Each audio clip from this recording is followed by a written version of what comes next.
Olá, The Ministry. Estamos aqui em mais um episódio da Ministry Cast. É um prazer estar falando com vocês por aqui. Estamos aqui gravando mais um episódio que tenho certeza que vai edificar a sua vida, vai abençoar você. Então já peço também que você já se inscreva no canal do YouTube aqui da nossa igreja. Já compartilhe aí com aquela pessoa que você sabe que vai ser edificada através desse episódio. Estou aqui com uma pessoa muito especial, um amigo, pastor Bruno Pantaleão. Já nos conhecemos aí há alguns anos, né? Vamos revelar aqui a... E desde já quero deixar a palavra contigo, se apresenta aí para todo mundo. Tá bom. Alegria para mim estar aqui, recebi esse convite com muita alegria. Já estava ansioso para conhecer essa casa aqui. Verdade. Estamos ansiosos para estar junto aqui, damos glória aí. Isso é bênção. Vamos compartilhar um pouco do reino aqui, conhecer esse projeto lindo. É uma alegria para mim receber esse convite e estar aqui. Como o Luiz disse, a gente tem uma longa jornada aí, desde algumas viagens para Minas Gerais. Verdade. Onde tudo começou. Verdade, cara. Mas meu nome é Bruno, tenho 34 anos. Antes de ser pastor, eu sou um filho, sou um servo de Deus. Sou alguém que nasceu num berço evangélico, num lar cristão. E desde que nasci, sendo forjado pelo Senhor, dentro do chamado ministerial, dentro dessa jornada ministerial. E sou pastor ali na comunidade Peniel, na igreja Peniel em Vila Velha, Itapuã. E é uma alegria, vamos compartilhar um pouco da história, do reino, daquilo que Deus tem feito ali na nossa vida. Bênção demais. Cara, mais uma vez, obrigado por ter topado, aceitado o convite para estar aqui. É uma honra. E a gente vai compartilhar muita coisa boa aqui. Né? Já tivemos algumas experiências aí ministrando junto, como você falou, né? De Minas Gerais. Que viagemzinha longa, né? Um bate e volta ali. Mas foi bênção demais. E já queria até iniciar aqui que você compartilhasse com a gente aí um pouco aí do início da sua trajetória, né? Antes do Bruno Pastor, existiu ali também o ministro de louvor. Sim. E como você mesmo disse, né? Você nasceu ali num lar evangélico, no berço evangélico. Então você já tem aí uma história com a igreja. E gostaria que você compartilhasse um pouco pra gente aí. Então, nasci lá em 1992. Quando a gente olha assim pra história, fala, nossa, tô ficando velho, bicho. Eu olho pra geração que tá chegando e vejo que agora eu sendo chamado de tio. E agora pai, né? Pai da Antonella, agora vai fazer 6 meses. E aí isso vai... essa fase da vida, né? Vai levando a gente a olhar pra trás, pra tudo aquilo que Deus fez. E assim, eu nasci num lar cristão. Meus pais, quando eu nasci, já eram pastores. Mas antes disso, eles têm uma longa jornada aí, né? Começamos a nossa caminhada de fé lá na Assembleia de Deus, ali em Vitória. Meus pais ali foram consagrados a pastor. Quando eu nasci, eles já tomavam conta de uma igreja lá no bairro Romão, em Vitória. Na época era uma comunidade muito carente, não tinha acesso por carro, tinha que subir não sei quantos degraus para chegar na igreja. Minha mãe grávida de mim. E nesse ambiente eu fui gerado, nesse ambiente eu fui forjado, num ambiente de muito poder de Deus. Antes eu tinha um irmão mais velho, né? Agora a gente, inclusive, essa semana é uma semana muito difícil. Agora dia 21 de maio é aniversário do meu irmão, e meu irmão nos deixou agora, alguns meses atrás, nós perdemos o meu irmão, câncer levou. Então a gente tem vivenciado esses dias de luto, esses dias de desafio. Mas entre o meu irmão e a mim, minha mãe perdeu um bebê. E logo em seguida Deus já me enviou. E aí eu fui gerado nesse ambiente de fé. Cara, eu cresci num ambiente de igreja, de bastidores de igreja, de ministério. E ali eu cresci, logo em seguida a gente sai da Assembleia de Deus, por um tempo muito abençoados ali naquele ministério. A gente transiciona para um outro oposto. A gente foi para Renascer em Cristo, na época de São Paulo, de um oposto para o outro, assim. Ali a gente ficou um tempo também, vivemos como comunidade Espírito Santo. E depois Deus nos chamou para um ministério local. E aí a gente vai para Vila Velha e abre ali a nossa caminhada de ministério local. Nós temos 25 anos de ministério local na cidade de Vila Velha. Então, assim, eu tenho 34 anos de vida, então, de fato, eu participei e pude ver de perto essa jornada. E, cara, não tem como. Tem coisas que na vida a gente... eu tenho convicção disso, né? Nós nascemos destinados para um destino profético. Deus coloca em nós esse destino. E o chamado pastoral foi um destino que Deus colocou desde a infância. Caminhando com meu pai desde moleque. Meu irmão era mais apegado à minha mãe, eu era mais apegado ao meu pai. Então eu via ele fazendo coisas do ministério e eu me apaixonei pelo ministério.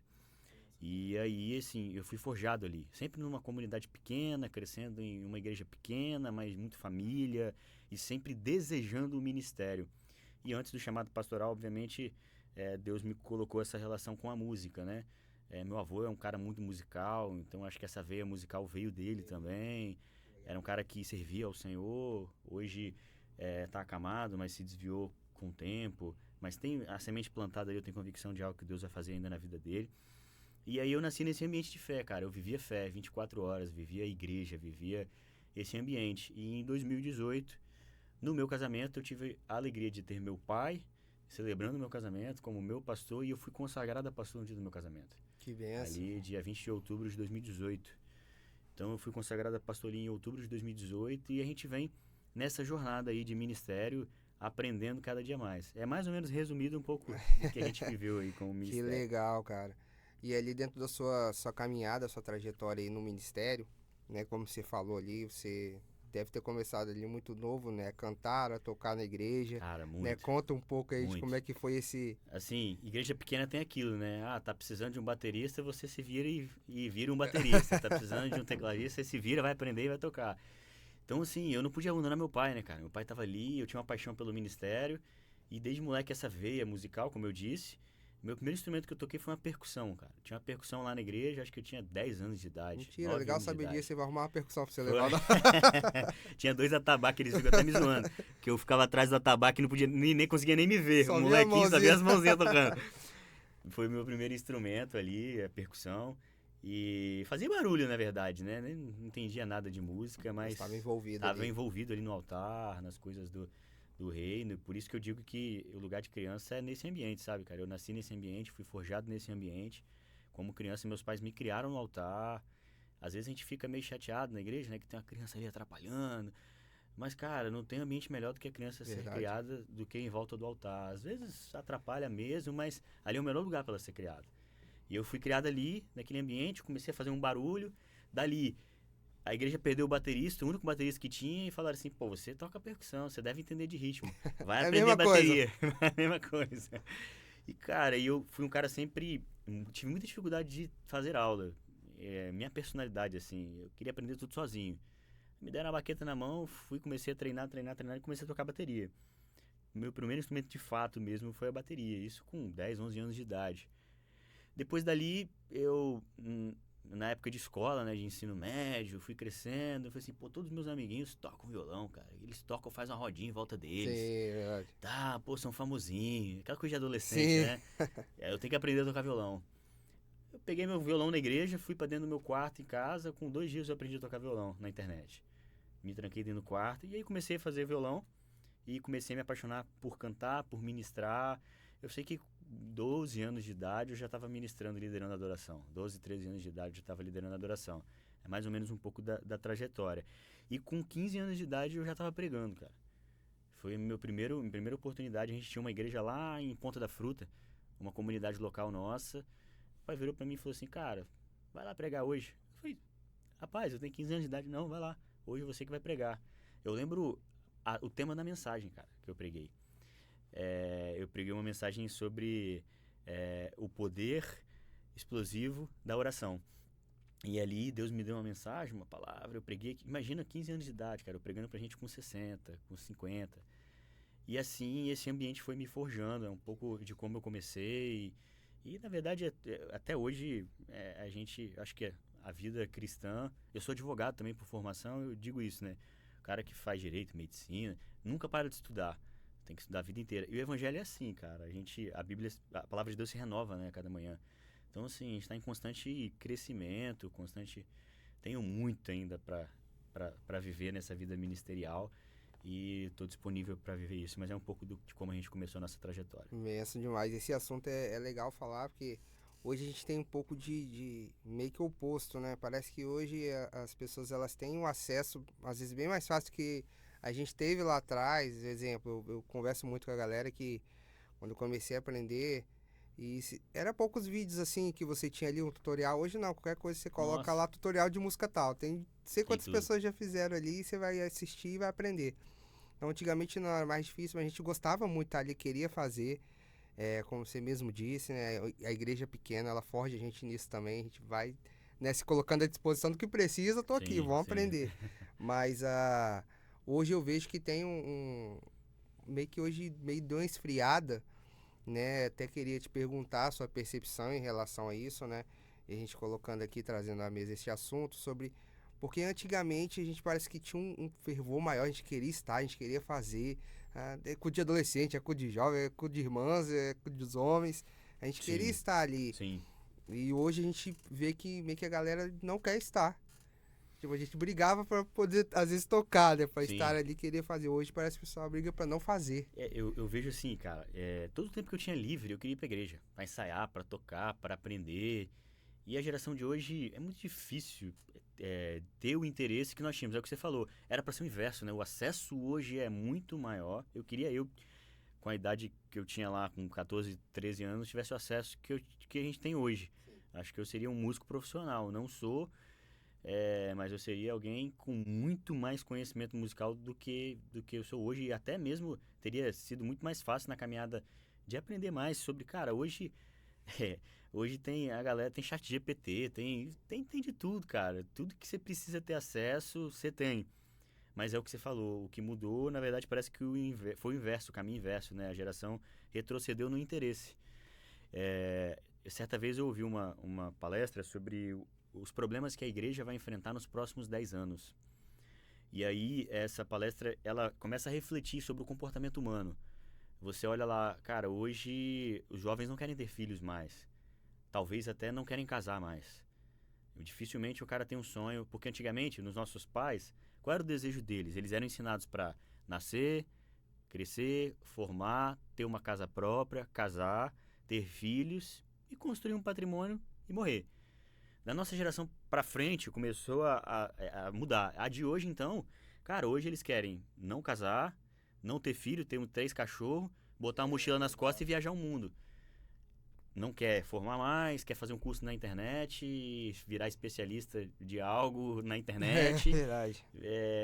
e viver aí como influencer, como isso, aquilo, outro. Isso é um problema que a igreja vai ter que enfrentar, sabe? Com a próxima geração. Com a geração atual, nem a próxima, né? Com a geração atual.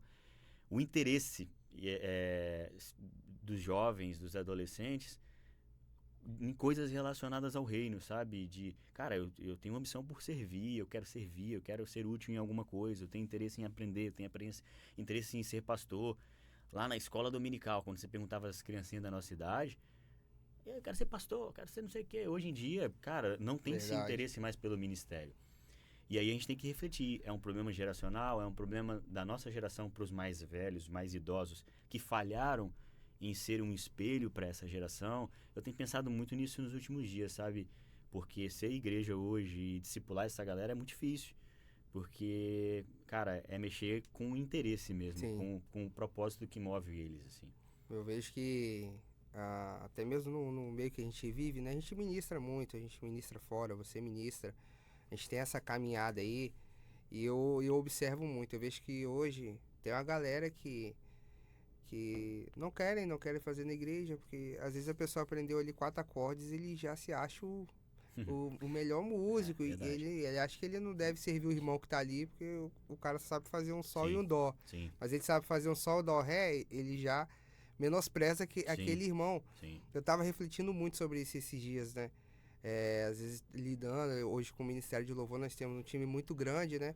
E cada um vai enfrentar a sua dificuldade, vai ter a sua debilidade ali, de repente em alguma coisa, isso é normal, né? Um cantor, um tem facilidade para tal coisa que o outro não tenha, mas isso é trabalhado e isso leva tempo. sim, E aí eu tava refletindo que, poxa, eu tive essa oportunidade, né?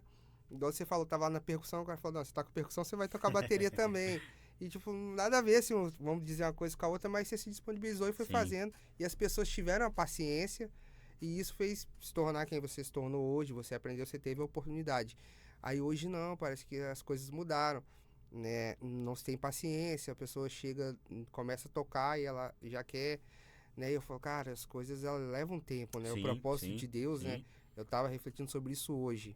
E tava conversando até com uma pessoa do louvor, né? Os propósitos de Deus para as nossas vidas, às vezes leva o tempo, só que a gente se frustra muitas das vezes, não é porque não tá acontecendo, é porque a gente pensa no nosso tempo, só que o tempo Sim. de Deus ele é diferente do Sim. nosso, né? Então existe o processo. Sim. E eu vejo até mesmo que essa geração hoje que é tudo muito rápido. Quero gravar um monte de vídeo pra internet pra viralizar, tem que estourar. Sim. Só que as coisas não acontecem assim, né? Deus nunca precisou disso pra fazer alguma coisa grande, né? Temos grandes homens de Deus aí, o próprio Davi. Pô, o cara tava lá escondido, então foi o próprio Deus que colocou Davi onde que ele foi colocado. Sim. Não precisou, né, dele se expor ali da maneira que hoje muitos fazem, né? E como você mesmo disse, né, uma geração acho que ficou um pouco egoísta, né? Pensando só em si, eu preciso fazer, eu tenho que estar à frente, isso aqui tem que ter meu nome. E aí, ao mesmo tempo, a gente vê que vai se enfraquecendo, né, o Sim. corpo Sim. ali de Sim. Cristo. Então, acho que é um desafio. Então, hoje você, né, como pastor, né, tem um desafio muito grande aí também. E você falou, né, o discipular. E hoje eu imagino assim as inúmeras dificuldades que uma pessoa ela precisa, né? Hoje eu sou líder de um ministério de louvor, aí um pastor tem que lidar com esse ministério de louvor, com a igreja, então assim, e hoje com essa mentalidade ainda, então acho que são os desafios muito grandes que vem por aí, Sim. né? Sim. E até mesmo assim, como você enxerga isso, como que a gente deve se preparar para esse tempo. Cara, eu gosto de uma frase do Gustavo Paiva, pastor Gustavo Paiva lá de Brasília. Ele fala que demora muito tempo pro de repente acontecer. As coisas no reino de Deus são assim, né? E isso é um problema da nossa geração, uma geração imediatista, né? Você vai lá na rede social, o que viraliza? Um vídeo de menos tempo possível. O cara não consegue mais assistir um vídeo de 1 minuto, 2 minutos. É que tem que ser ali 30 segundos, 40 segundos, 20 segundos. Passou disso, não quer mais. Então, assim, isso tem afetado tudo, os relacionamentos, as famílias, o ministério, tudo. O cara não concebe a ideia de que ele tem que ficar 5 anos no banco de uma faculdade para se formar. Ele quer algo mais rápido, ele quer dinheiro rápido, ele quer resultado rápido. E isso tem refletido dentro da igreja.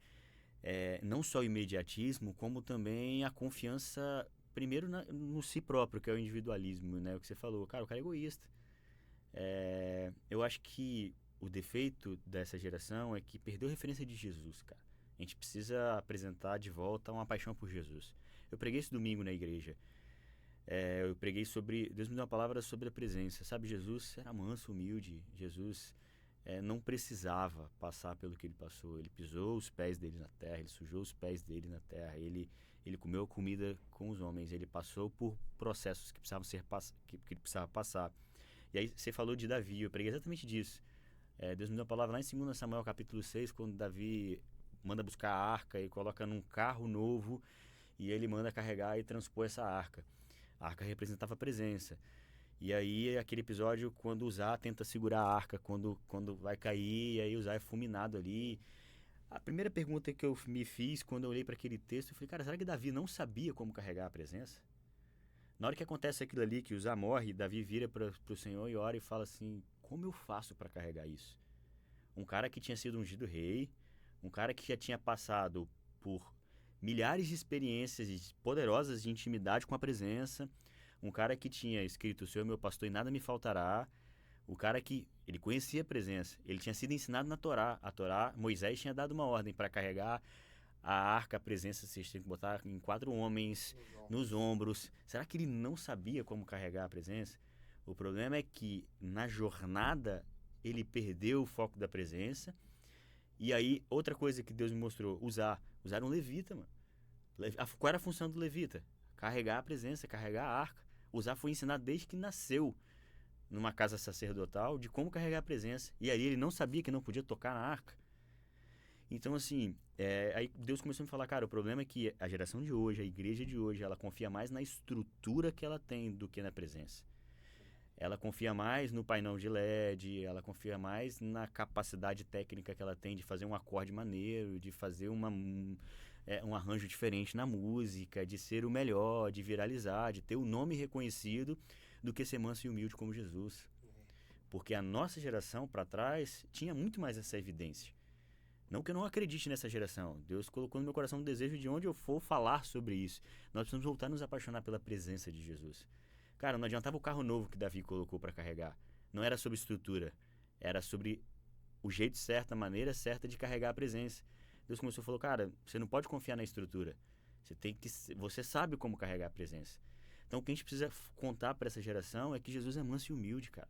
Um dia tiveram paciência com a gente, um dia nos ensinaram o caminho da presença. É o que eu disse aqui, eu cresci no lar evangélico. Lá na Assembleia de Deus, em 1990, quando tinha uma caixinha, e nem caixinha tinha às vezes, era um violão desafinado, e um irmãozinho desafinado cantando, e a presença vinha.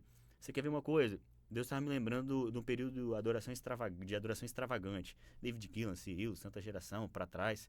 Cara, eu lembro de eventos com o Cirilo que aconteciam aqui. A gente ia no meio de uma praça, Cirilo desafinado pra caramba, nem era o melhor músico. E eles mesmos reconhecem isso. Mas o cara começava a tocar, mano, caía pó de ouro na praça. O dente de ouro era transformado, Deus manifestava a glória dele, assim, de forma poderosa. Porque eles sabiam como carregar a presença, eles se preocupavam com a presença. Então, assim, não tô dizendo que a estrutura não é boa, que a excelência não é boa. Cara, isso é muito bom. Mas a gente não pode fugir de ficar Da desesperado essência. e com medo da essência. Como Davi se perdeu. Um cara que já tinha experimentado da presença. Como eu faço? Como faz para carregar a presença? Cara, você tocava e Saul tinha um espírito maligno expulso. Como é que você não sabe como carregar a presença? Mas ali, por conta da jornada, e eu tenho visto muito evidência disso, sabe? A geração de hoje de músicos, de jovens, de adolescentes, de pastores, de líderes, eles se preocupam mais em fazer um culto que agrada os irmãos que estão ali, ou então de fazer um acorde maneiro e de não ter paciência para ser manso e humilde como Jesus é, para carregar essa presença, sabe? Verdade. Baita ensinamento, né? Tava até refletindo sobre isso. E justamente sobre essa questão, né? Jesus, ele foi o próprio exemplo de como nós deveríamos, né, ser, como nós devemos, né, caminhar, né? E você falou de algo, Jesus, ele não precisava passar pelo que ele passou, né? Aí no auge ali da realização do que era o propósito para qual Jesus Cristo veio, aí ele fala assim: Pai, se possível, passa de mim esse cálice, mas todavia seja feita a tua Tua vontade. vontade. Então, assim, ele não precisava, mas ele se submeteu à vontade de Deus. No momento Pai, de dor foi obediente, né? momento de dor, foi obediente. Aí hoje, tipo, tem gente que, poxa, esse copo tá aqui, você deixou esse copo aqui, Bruno. E aí eu passei, cara, de maneira apressada, eu derrubei esse copo e eu não te pedi desculpa. Acabou, né? E de repente eu nem sei que você ficou chateado ou que eu derrubei seu copo. Às vezes eu nem vi que eu derrubei seu copo. E aí você ficou chateado, você guarda uma coisa, você vai chegar pra pessoa e fala assim: não, não preciso passar por isso não. Porque Luiz ali, pô, líder de louvor, passou aqui, derrubou um negócio, nem pediu desculpa. Sim. E às vezes eu vejo que assim, as pessoas elas estão sensíveis, tudo é isso, eu não preciso passar por isso, mas calma aí, ó. Jesus não precisava passar pelo que ele passou, Sim. mas se ele não tivesse se submetido à vontade do Pai, hoje nós não estaríamos aqui. A gente não ia ter a oportunidade que nós temos hoje. A gente não merecia, né? Nós não merecíamos Merecia condenação, né? condenação.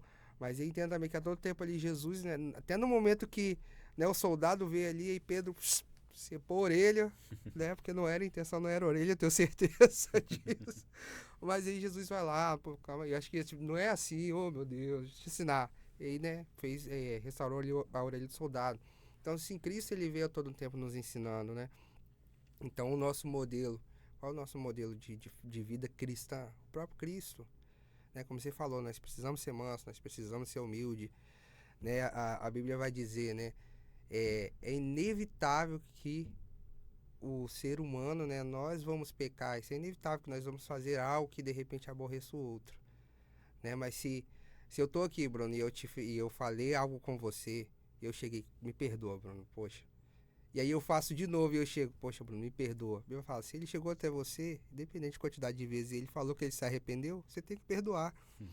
Aí entra o conflito, né? Sim. Porque a nossa humanidade, na nossa racionalidade, a gente não quer. A gente quer a nossa razão. E hoje muito mais, acho que esse ego, né? Sim.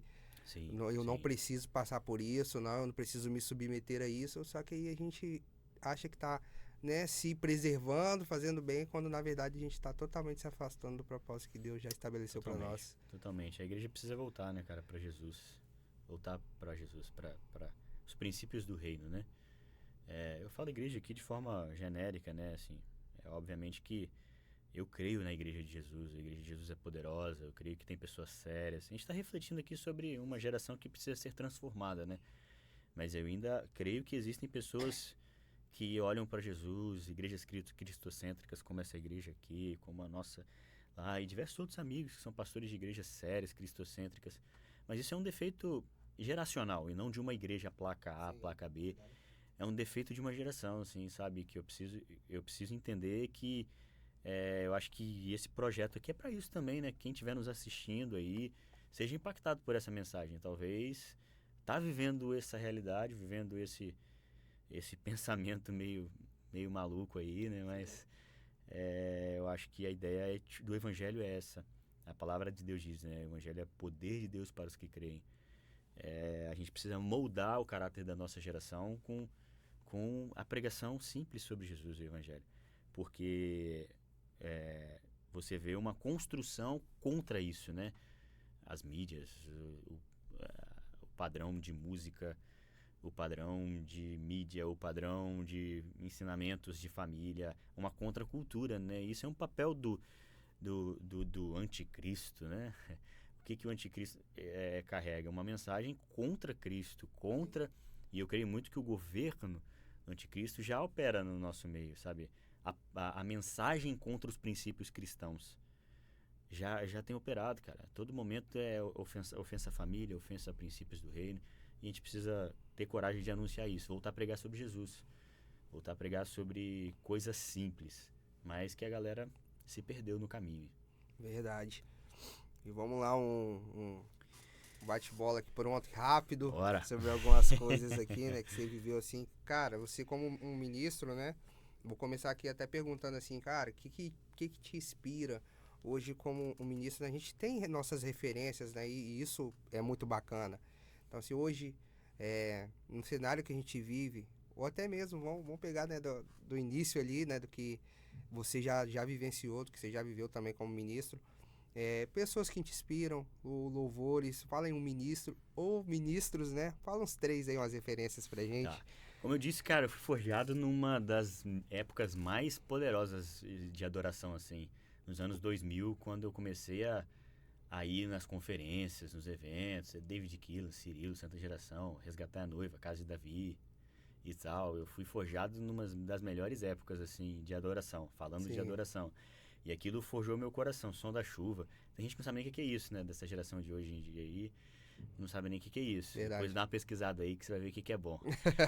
Mas não tinha nada do som digital que é hoje. Hoje mudou muito, né? Muito. Mudou muito. Era coisa assim, no seco mesmo, era na mão. VS não Ho- existia. Não Hoje, existia. esses recursos aí, né? Esquece, meu amigo. Então, assim, na minha formação foram esses ministros que me inspiraram. E temos muitas coisas boas hoje. Eu gosto muito, por exemplo, um cara que me inspira muito, que nem é muito famoso, assim, Daniel Alencar. Sim, É um cara lá da Paz Church, um cara que é dessa época, que me inspira muito. Assim, acompanho os caras, gosto de acompanhar Morada, é maneiro pra caramba, o que os caras estão gerando, estão fazendo. Então, assim, e tem um monte de nome, fora os gringos, né? Tem muita coisa assim, a gente estava até conversando aqui no bastidor, eu cheguei agora de uma viagem que eu fiz no exterior, e você vê que, cara, a igreja brasileira se inspirou tanto tempo nesses caras de fora e hoje eles olham para nós como uma busca de referência, né? A igreja brasileira hoje é referência para muita coisa, mas é um pouco do que me inspira e do que me inspirou, assim. que legal. Esse meio. Acho que você tocou num ponto aí que eu vou até abrir um parênteses aqui para dar uma esticada, né, no assunto. É do seguinte, né, a gente tem essa questão da referência, né? E até musicalmente dizendo, né, desde vou usar a palavra aqui, dos primórdios, né? Se existiam versões de canções, né?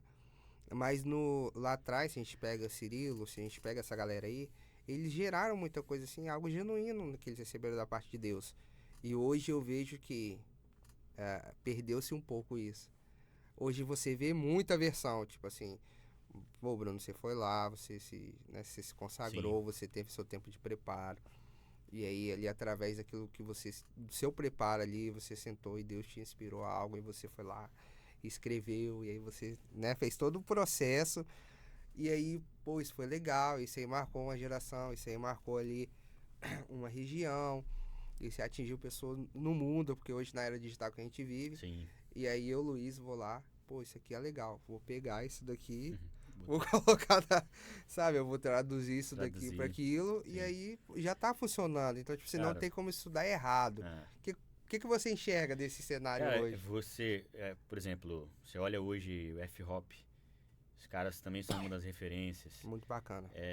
Os caras cantam coisas que eles compõem, mano, na sala de oração deles. Outro ambiente que me forjou, assim, sabe? Eu sou muito ligado a esse movimento de sala de oração, de adoração 24 horas, né? Eu aprendi muito um pouco sobre isso. Os caras são forjados nesse ambiente, onde eles estão ali. Na sala de oração tem um princípio, eles são adoradores de um público só. Cara, às vezes ele tá na sala de oração sozinho, mas tá ali em toda a adoração ao Senhor. Ele e Jesus na presença. Eles nos ensinam isso, né, cara? Como é poderoso cantar aquilo que Deus gerou no seu coração. Nada contra as versões, eu gosto muito de tocar e tal, canto muito, mas a gente tá muito carente de boas composições, né? Sim, Mas isso é um reflexo daquilo que a gente estava conversando agora. Porque isso só é gerado quando você tem tempo de intimidade, né? sim, com certeza. Porque poesia todo mundo escreve. Eu sentar aqui, começar a escrever uma poesia, colocar uma melodia nela e é muito fácil. E agora, quando você que escreve algo que vem do coração de Deus, que tem as escrituras, baseado nas escrituras, é muito difícil, né? Porque é um reflexo da geração, um reflexo da falta de intimidade da geração. É o que a gente estava conversando, né? A gente olha para o Cirilo e ele cantava as músicas dele e era um cara que tinha intimidade com Deus, mano. Sim, Ele revelava no público aquilo que ele construiu no secreto. Por isso que tem a deficiência. É mais fácil hoje a gente copiar do que a gente compor. É mais fácil traduzir e copiar aquilo que tá dando certo. A gente vê lá o Get Worship lá, os caras também são uma inspiração violenta. Cantam muitas versões, mas tem as músicas deles. sim. As músicas deles também que eles cantam, explodem, dão certo. Então, assim, eu acho que tá tendo um movimento na adoração brasileira de voltar também, voltar um pouquinho pro rock, Sim, é verdade. saindo um pouquinho dos sons digitais, né, que eles são mais rock, e também de volta à composição, sabe? Eu acho que isso tem muito valor. Sim, Isso muito. precisa ser resgatado. Precisa ser Verdade. resgatado. E seguindo a linha das suas inspirações, e você também como pastor, como ministro aí da palavra, Sim. e você cita aí suas referências. Cara, eu gosto muito de ouvir. Eu digo isso, né? Eu acho que para quem prega, é o que eu falei agora há pouco. Hoje é muito fácil você montar um sermão também, né? Você vai na internet, no chat, quer um sermão sobre arrependimento. Te dá lá tudo certinho, até melhor do que você escrever. Mas não é a mesma coisa. Obviamente que não é a mesma coisa. Mas o pastor, o músico, ele precisa ter reverência. Hoje eu escuto muito o Júlio Vertúlio, um cara Legal. lá de São Paulo, um mestre. Um mestre que tá ouvindo a gente e não conhece. Tá nem me pagando por fazer propaganda dele, né?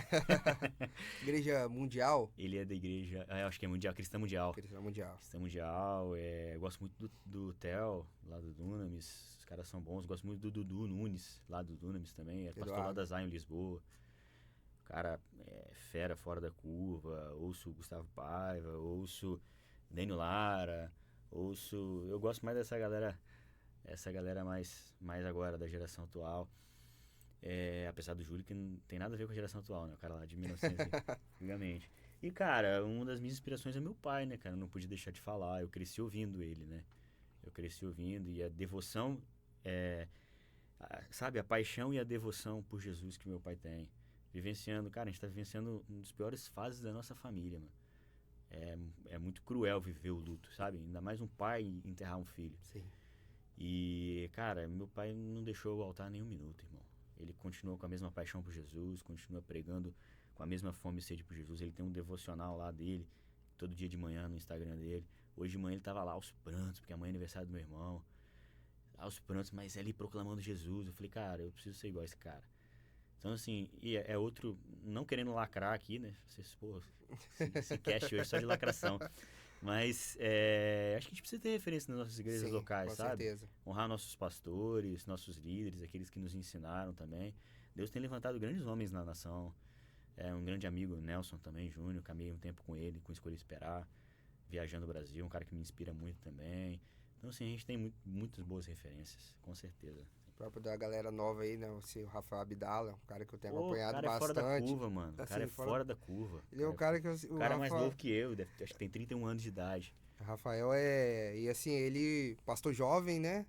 pastor batista, e aí se vê ele... Cara, o que aquele cara conhece de Bíblia Meu é Deus do assim, céu, assim. é surreal. Eu estive com ele agora, há pouco tempo, ele recebeu a maior homenagem, comenda do nosso Estado do Espírito Santo. O governo do Estado do Espírito Santo concedeu a ele a maior honraria que existe no governo. Deu pra ele e pro Hernandes Dias Lopes. Dois caras assim, Fora da curva. fora da curva. E que merecem, são aqui do nosso estado e que tem feito a diferença. O Rafael, você é louco. Você para pra ouvir uma mensagem dele e você fala assim, cara, eu não sei nada de Bíblia. Verdade. Esse cara, onde estava escrito isso na Bíblia? Que eu nunca vi. Uma maturidade, né? Maturidade, e revelação. a sensibilidade e aquilo que você falou, né?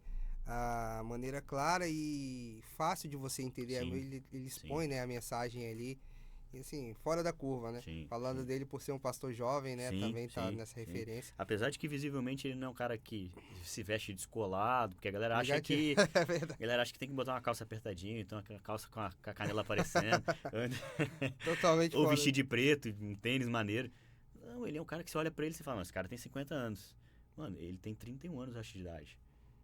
O Não visual vejo. dele não é nada jovem. É verdade. Mas o cara tem uma linguagem jovem, tem conhecimento, tem maturidade. É uma maturidade, assim, fora do normal, o conhecimento da palavra. Então, realmente, ele é um cara fora da curva. Faz a ponte aí pra gente trazer o Rafael aqui, ó. Bora, bora. Tenho amigos que são muito amigos dele. Aí, Vamos ó. trazer, vamos Pronto. trazer. E, poxa, legal. A gente vai caminhar já pro final aqui do nosso podcast. E queria que você deixasse aí uma mensagem, você como pastor, ministro jovem, também um conselho para essa galera que tá vindo aí. E essa galera que já está aí na atuação ministerial, né? Que de repente precisa aí de uma palavra de direção. Com certeza. Então, resumir um pouco daquilo que a gente conversou aqui, né? Tempo poderoso. Primeiro, agradecer pela oportunidade de estar aqui. É uma alegria, é um prazer compartilhar daquilo que Deus tem feito. Assim, a mensagem que eu deixo, cara, a gente precisa voltar a ser apaixonado por Jesus e pela presença.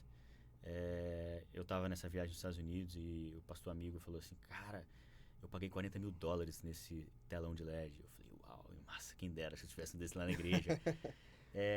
E aí ali eu subi para ministrar e no final ele falou assim, cara, que loucura, que presença que eu senti com a sua ministração. E aí Deus começou a ministrar ali, ele falou, cara, é lindo de ver alguém que reflete aquilo que vive na intimidade. E eu tenho tentado buscar viver isso, sabe? Tanto no ministério pastoral, tanto como líder de adoração. A gente precisa ser nada mais nada menos do que aquilo que a gente é no secreto, cara. Nossa geração precisa voltar a isso. A gente precisa tirar nossas máscaras, tirar as nossas roupas bonitas e voltar a refletir aquilo que a gente é no secreto.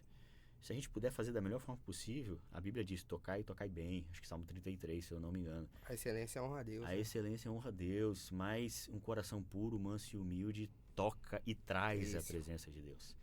Então, se eu pudesse deixar uma mensagem hoje, eu deixaria essa. A gente precisa voltar para Jesus, voltar a valorizar mais a presença do que a estrutura na nossa geração. Nós precisamos voltar a isso e voltar a se apaixonar pelo ministério, sabe? Eu sonho em voltar a ver a geração falando assim, eu não quero ser um médico, não quero ser um advogado, não quero ser um fisioterapeuta, não quero ser um psicólogo, quero ser um pastor. Nada contra o estudo, acho que nós precisamos de pessoas nas esferas da sociedade. Sim. Mas essa geração precisa voltar a sonhar com o ministério, com o chamado ministerial. E eu ainda acredito que Deus vai fazer e sacudir algo nesse tempo para que a gente volte para o lugar de onde nós não deveríamos ter saído. E eu queria que você refletisse um pouco disso, dessa paixão, desse amor, dessa simplicidade e dessa mensagem. Amém. Benção demais. Bom. Pastor Bruno, obrigado pelo tempo Obrigado. que você se dedicou a estar aqui. Junto. Né, uma honra.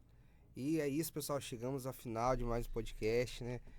Acho que tem muitas coisas. Já vou deixar aqui aberto o convite para você vir outra vez, para a gente externar algumas outras coisas. E gostaria que você compartilhasse com todo mundo aí que você pode, né? Se inscreva no canal se você ainda não é inscrito e que esse episódio possa ter abençoado sua vida, que tudo aquilo que você ouviu, né? Essa semente foi lançada aqui através dessas palavras, né? Desses ensinamentos, possa florescer em seu coração em nome do Senhor Jesus. Deus abençoe vocês e nos vemos no próximo episódio. Tamo junto.